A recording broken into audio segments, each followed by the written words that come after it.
Research and Development Center, Warren, Michigan. His name is Byung Chao, and the title of the presentation is Autonomous Kinetic Oscillations during Nitric Oxide, ethene, Oxygen reaction over platinum ZSM5 under highly oxidizing conditions.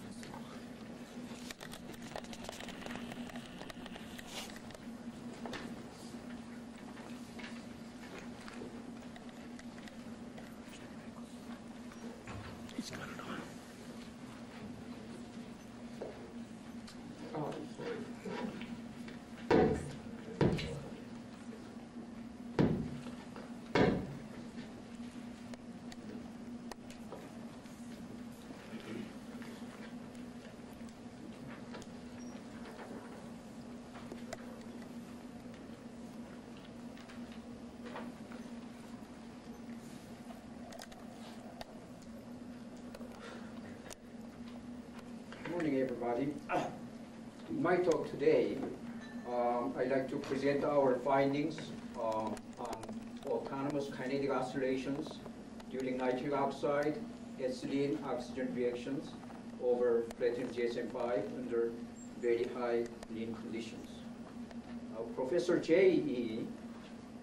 spent a year with us working on this project during his sabbatical leave from Aju University, Korea, to GM R&D Center.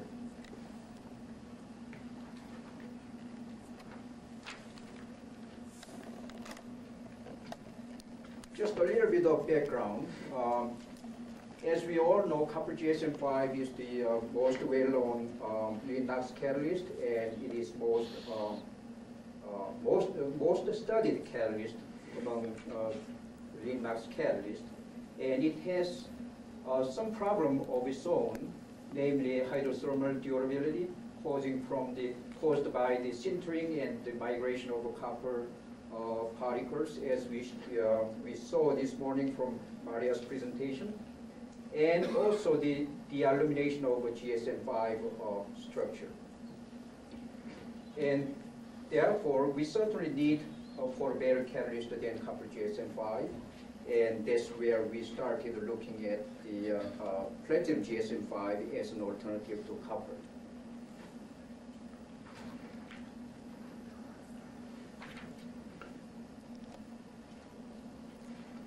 My talk will cover these topics very briefly. First, I am going to compare the activity of lean-NOx reduction of platinum GSM5 with copper GSM5 under identical catalyst condition. And then I'll show the nitric oxide isotope induced kinetic oscillation.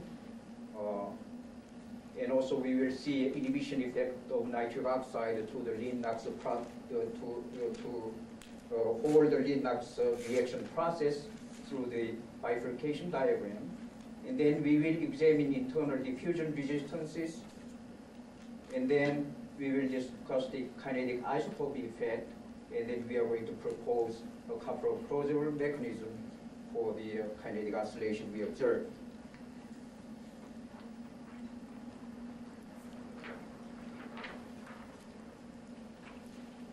This is our standard experimental conditions. We used microreactor constructed from the stainless steel tubing, and catalyst we had platinum GSM5 powder about 100 mesh size, and platinum loading was about 5.9%, and bed depth was a very shallow bed depth, and gas phase velocity is very near to 1 million per hour, and temperature from 100 to 500, and pressure around 1 atmosphere. Feed concentration, ethylene, we varied from 860 to 1200 ppm, nitric oxide from 0 to 300. We fixed oxygen concentration 7%, and helium was the balance.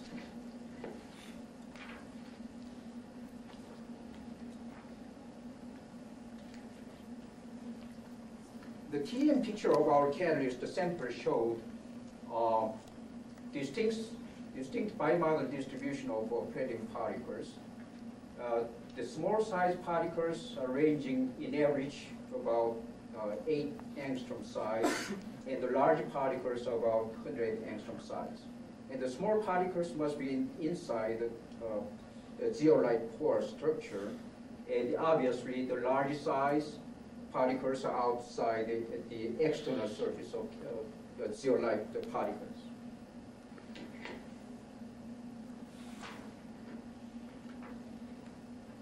This compares the lead NOx reduction activity of platinum GSM5 with the copper GSM5. And as we see here, the general kinetic behavior for lead NOx reduction of platinum GSM5 and copper GSM5 is very similar. And the selectivity of hydrocarbon toward the nitric oxide reduction is very similar too. And however, the light of temperature of nitric oxide reduction is about 100 degrees lower for platinum GSM5. And if we also consider the loading of platinum and copper and the sample, the amount of sample in the experiment, I'd like to point out that the atomic ratio of copper to platinum in our sample was about 12:1. And if we consider this difference, the intrinsic activity of platinum GSM5 toward the nitric oxide reduction is about an order of magnitude higher than copper GSM5.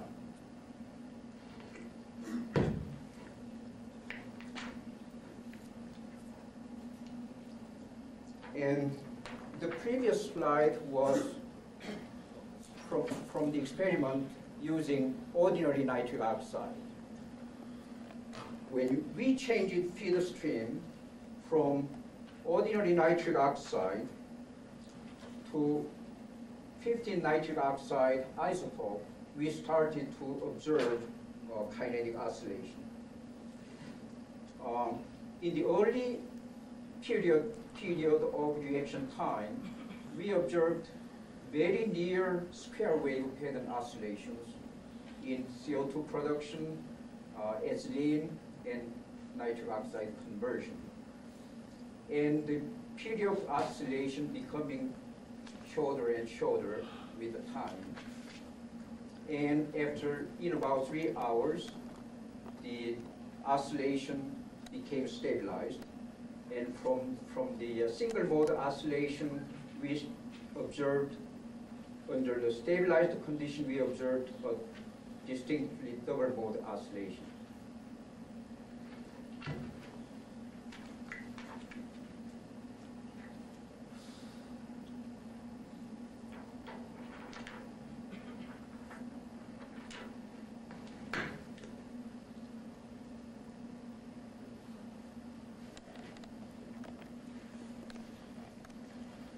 This shows the effect of temperature on the oscillation pattern under the same reactant feed conditions and all other experimental conditions. At 197 degrees centigrade, the oscillation is primarily triple mode, and occasionally it has double mode oscillation. When we raise the temperature 6 degrees, the oscillation becomes mostly double mode oscillation, occasionally triple mode oscillation. And at 200 degrees, the oscillation, the oscillating period became very long. The oscillation occurred in every 1.5 hours. And if we compare, we see again here, at lower temperature, the time sharing of a high activity state here is about the same as low activity state here, almost the same time sharing between high activity state and low activity state.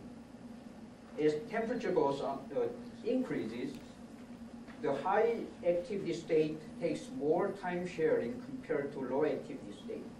Here, the low activity state is visited in every 4 minutes, approximately in every 4 minutes, low activity state is hit, visit hit.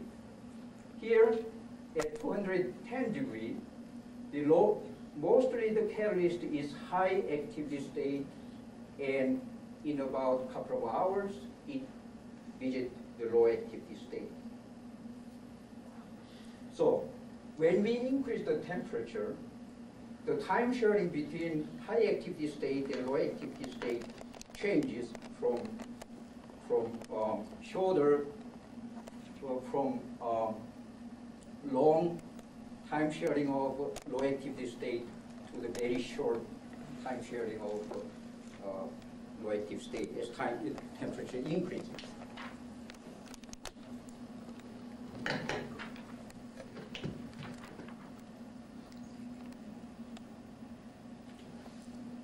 This is the drastic effect of changing the feed composition from nitric oxide and ethylene feed composition. Here we change it by decreasing nitric oxide concentration and increasing ethylene concentration.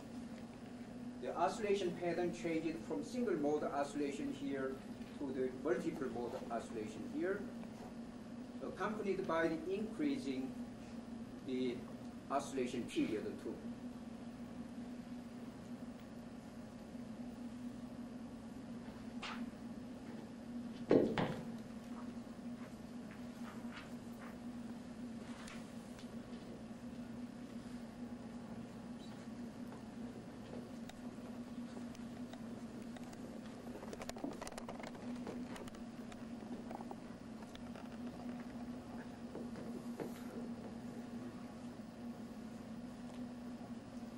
Here we have reaction bifurcation diagram as function of concentration ratio.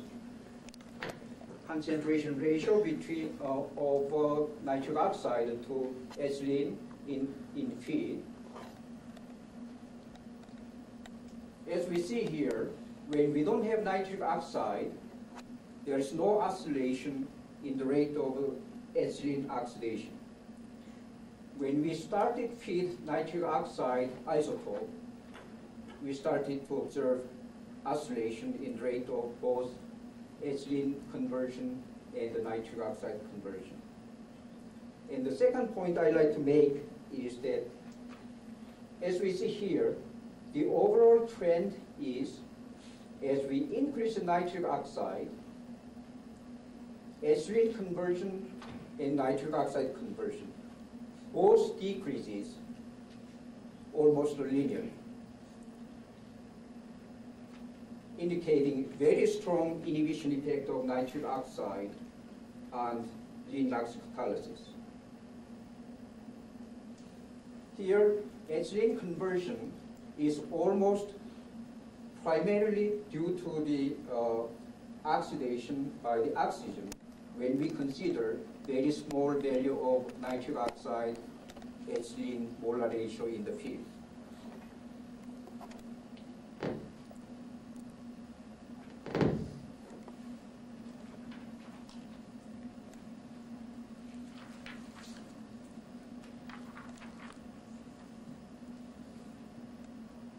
Here we can see more clearly the isotope effect.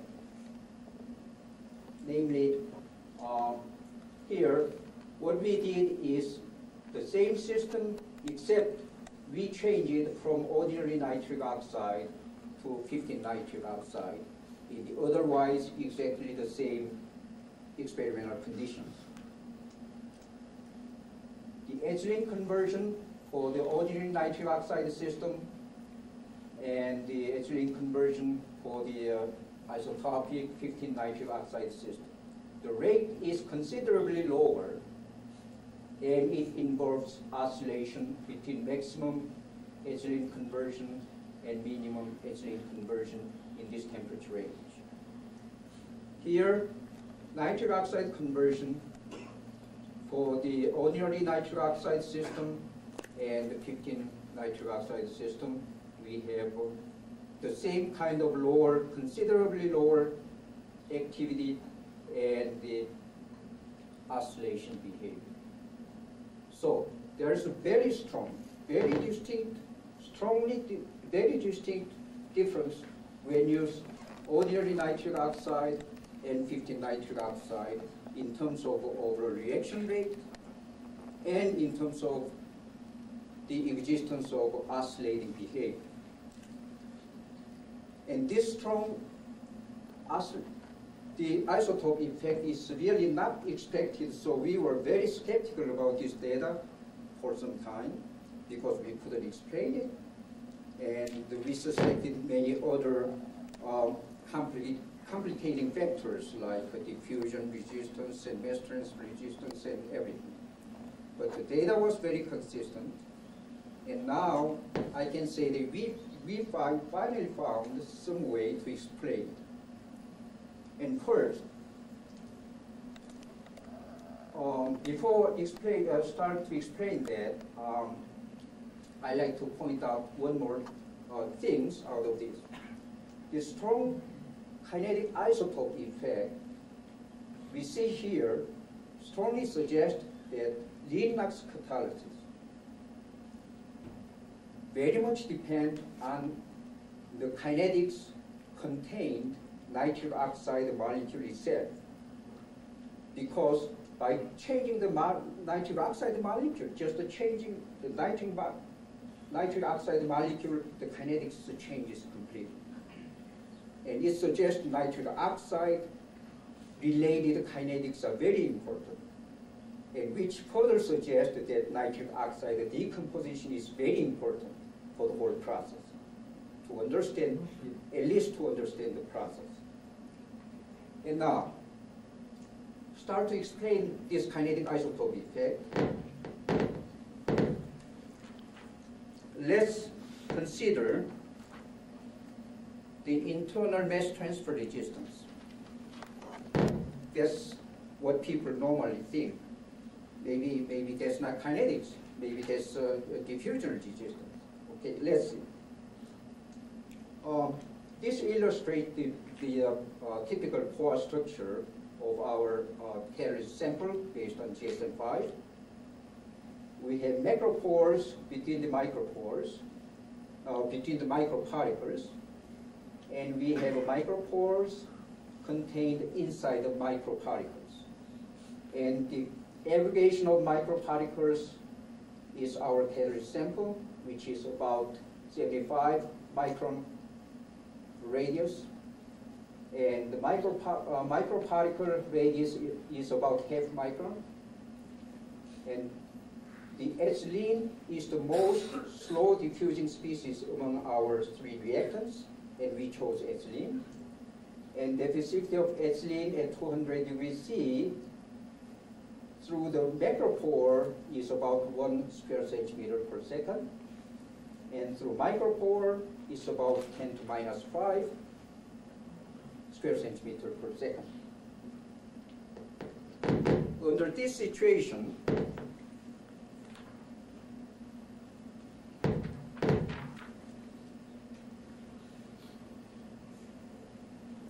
we have time constant for ethylene diffusion through micropores, which is about 10 to minus 6 seconds, and through macropore is about the same, 10 to minus 6 seconds, and the overall time constant for diffusion through macropore and micropore is about 10 to minus 6 or 10 to minus 5 seconds. On the other hand, the time constant for ethylene reaction through oxidation, assuming first order reaction, is about 10 to minus 4 seconds. Here, tau is the resonance time, and x is the conversion of ethylene.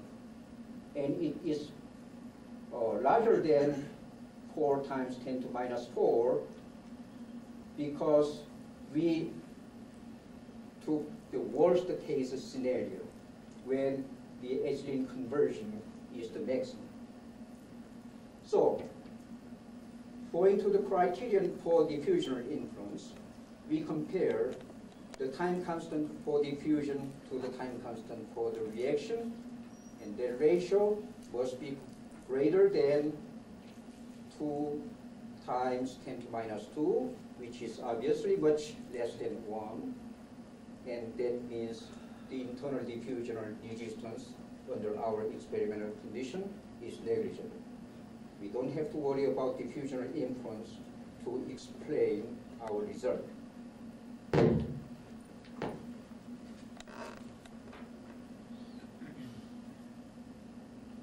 Now, we go back to the kinetic isotope effect.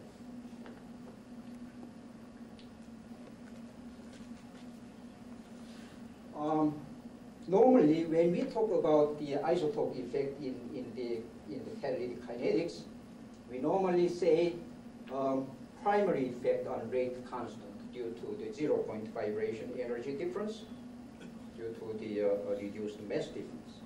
However, in the peculiar situation of Lindlar's catalysis, where oxygen dominates everywhere because of extremely large concentration compared to other species, the secondary effect should be very seriously considered to explain any kinetic behaviors. And furthermore, we have synergism between primary effect and secondary effect.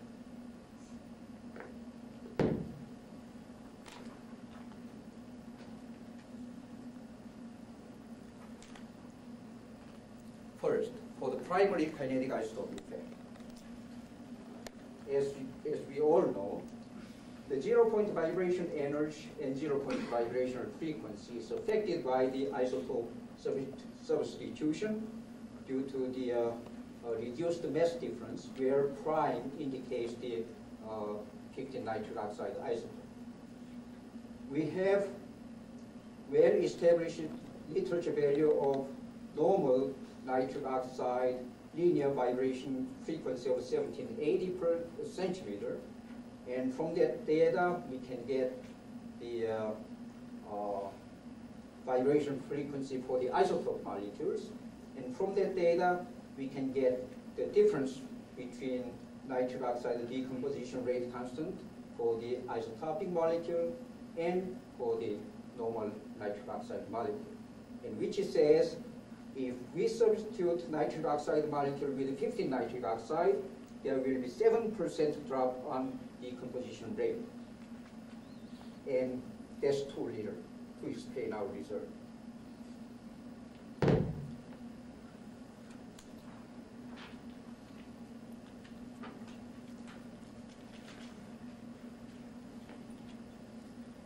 Now, we are going to secondary kinetic isotope effect, which is mainly due to the nitric oxide emission effect on the surface. And for complete discussion of this secondary effect, we need very detailed kinetic and the reactor analysis. And all of that I cannot present here. But let me show you just the result.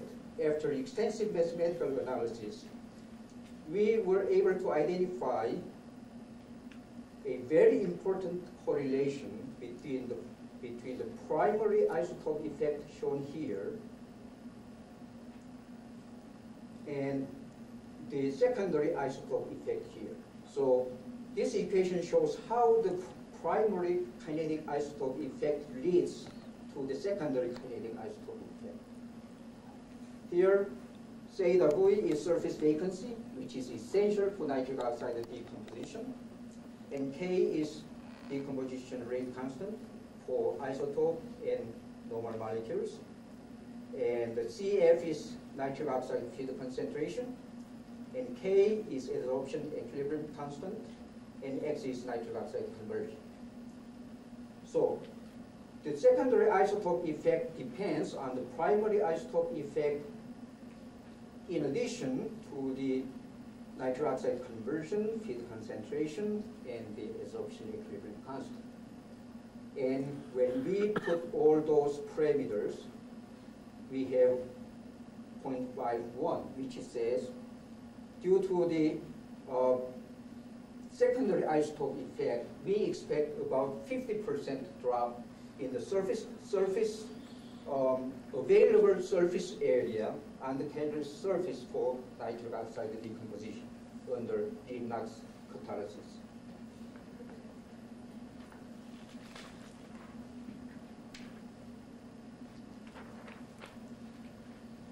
Now, the synergism between primary and secondary effect. The ratio of the rate for the isotopic nitric oxide to the normal nitric oxide can be expressed in terms of primary effect and the secondary effect. The overall effect is 0.47. That means about 53% of reaction rate drop is expected by replacing isotopic 15 nitric oxide with in place of nominal nitric oxide.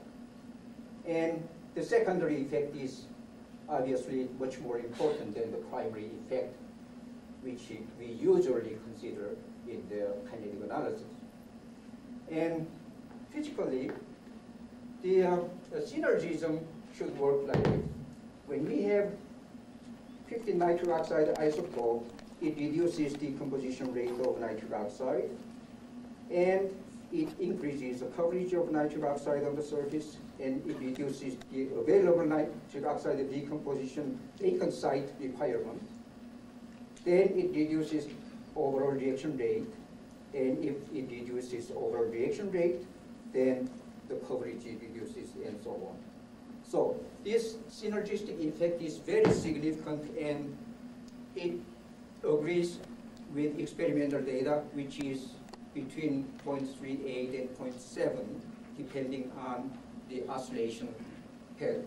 The minimum conversion and maximum conversion within the range of our theoretical prediction is within the range of oscillating conversion.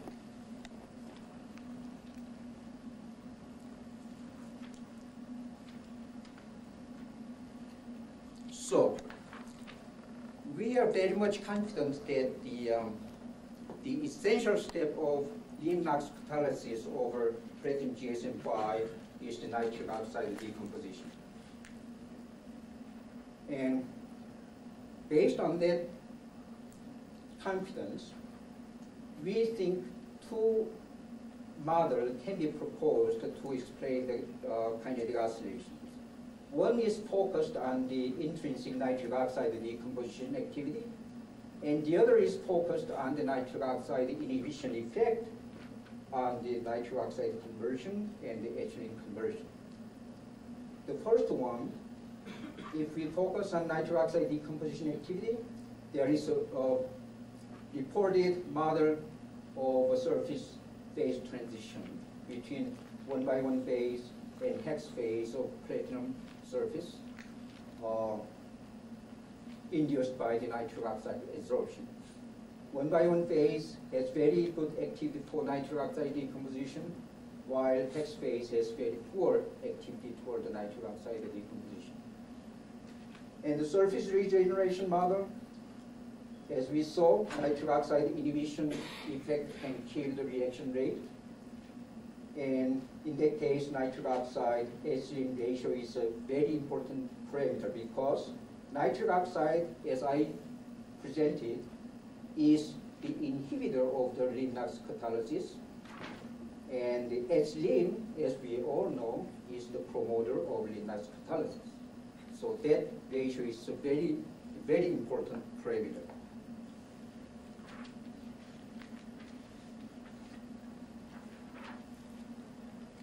That is the surface regeneration model we think of.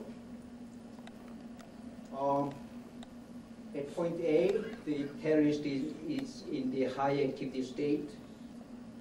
And when the catalyst is a high activity state, the relative population of nitric oxide to the ethylene on the surface is increased. Nitric oxide coverage is increasing relative to ethylene because of ethylene to nitric oxide reaction ratio, which is about 6 molecules of hydrocarbon, is needed for 1 molecule of nitric oxide reduction.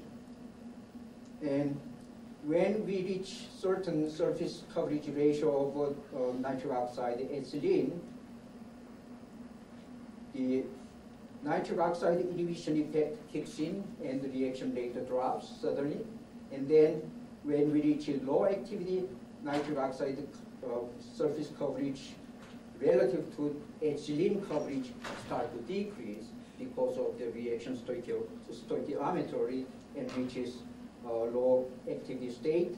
And when we have enough ethylene surface coverage, which acts as a promoter of the Lin-Knox catalysis, we kick up the reaction rate again to the point A.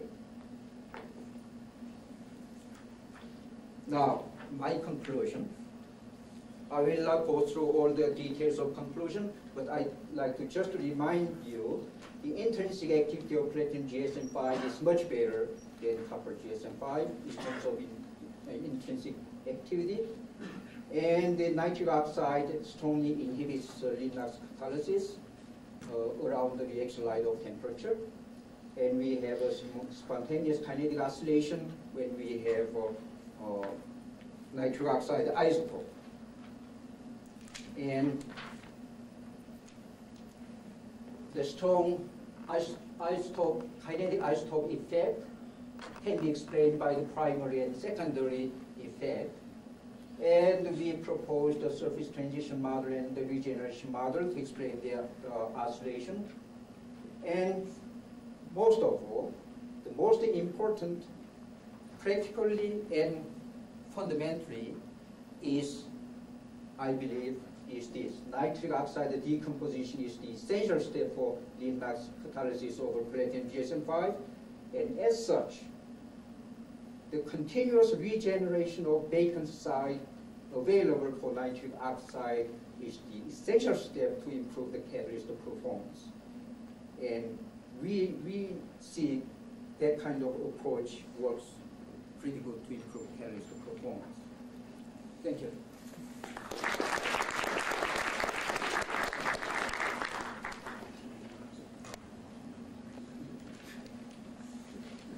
Thank you very much for an interesting talk. My name is Jerry Spivey, Research Triangle Institute. I had two just practical questions, I guess. First is, could you comment on your choice of the high platinum loading catalyst? Why did you choose such a high loading of platinum, particularly when you saw the bimodal distribution of the platinum both within and outside the particles? The second is your choice of ethylene as a reductant as opposed to other reducing agents that you might have looked at. The first question, platinum, the high loading of platinum was, we had our own the experimental plan to compare high loaded platinum and low loaded platinum, to see the effect of loadings. And this experiment happened to be the first one in our series of experiments. And there was no reason to shoot for the high loaded platinum, but we wanted to compare the loading effect. And the second question, why we use ethylene? That's really a good question, and I'm glad you asked me about that. Mostly, I guess the people used the propylene. And the reason why people used so far mostly propylene is that they have prejudice toward propylene when they started looking at the light-off behavior of automobile catalytic converters, because propylene is much better than ethylene in lighting off CO oxidation or hydrocarbon oxidation. In general, in lighting off catalytic converter. However, for nitric oxide conversion under Lin-Knox condition, lighting off the reaction too early is not good at all. You have to light off the reaction when the nitric oxide decomposition is ready. When the nitric oxide decomposition temperature is not reached, you light off the hydrocarbon conversion, then you are wasting the hydrocarbon conversion. without affecting nitric oxide decomposition. We reported this finding a couple of years ago in Journal of Catalysis. You will find our paper on copper GSM5 in 1993. And actually, light-off temperature is much higher than the propylene. And that temperature happened to be very close to the nitric oxide decomposition temperature. And propylene, it lights off too low temperature. At that temperature, nitric oxide decomposition is not ready, and you are wasting the hydrocarbon. Michael Amiridis from the University of South Carolina. I have a couple of questions that I want to ask you. I saw carefully all your slides, and you are reporting NO conversion, percent of NO conversion. Ivamoto, who has published a few years ago on this system, reported 60% selectivity towards nitrous oxide. We have repeated these results and we are in good agreement. Could you please tell me how much of this NO conversion is going to NO2, to N2O, and to nitrogen? That's the first question. Yes. You know, our presentation here is overall nitric oxide conversion. And there is a nitrous oxide N2O formation and NO2 formation, yes. But NO2 formation is very minimal. It's always under a 5% range. And N2O formation is, depending on the experiment condition, it can be very significant, up to 15% or sometimes 20%. Yes. All right. Even with 15% N2O conversion, and here we disagree, our result shows 50 to 60%. You assume that the NO decomposition takes place, and it's the rate determining step. Could you please tell me what kind of experimental evidence do you have for that other than the simulations? Do you see NO decomposition, for example, over platinum GSM5 in the absence of hydrocarbon? The good experimental evidence is when you just eliminate the oxygen, you just react with the hydrocarbon, for example, ethylene and nitric oxide, you see very good activity of hydrocarbon oxidation. That's very good experiment you can do, and we did it. Without oxygen, you can oxidize hydrocarbon with the nitric oxide alone. There's clear evidence of nitric oxide dissociation. I would like to move on to the next question. Maybe not, but we can talk about it. My name is Wolfgang Safdorn of Western University. I impressed by your results and I like your picture, but I would like to amplify on one point. You mentioned NO adsorption and you write theta NO, and that suggests as if the NO molecule is just hanging somewhere as it does on a metal surface under three-way catalyst conditions. But under the conditions which you are working with oxygen, the spectroscopic data which Dr. Beitel in our lab collected show that the adsorption complex is a bit more complicated. When you expose surfaces to NO with the metal ions, to NO plus oxygen, you get, as I mentioned yesterday, nitrate ions, and you get adsorbed NO2 groups. We have never studied platinum. I'm just extrapolating from the metals we have. And I can imagine that any of these complexes would, of course, be a strong inhibitor for additional oxygen adsorption. So the basis of what you use in your secondary isotope effect would still be valid, I would assume. So I wonder if these models would not just as well explain your isotopic effects. I agree with you. Especially on copper GSM5, we have the independent evidence of forming nitrite or nitrate species on the surface under lean condition where we have a lot of oxygen available, and together with the nitric oxide, we are going to form some kind of very strongly adsorbed species, which we assume as you reported nitrite or nitrate. But On platinum, we didn't do any such kind of experiment yet. There is a strong possibility yet. And also regarding the secondary effect, it could just be in the form, the secondary inhibition effect could be not as nitric oxide absorption, but in the form of nitrate or nitrite. It could be. I think we're, But overall conclusion should be the same. we're running out of time. I think we'll have to go up to the next presenter.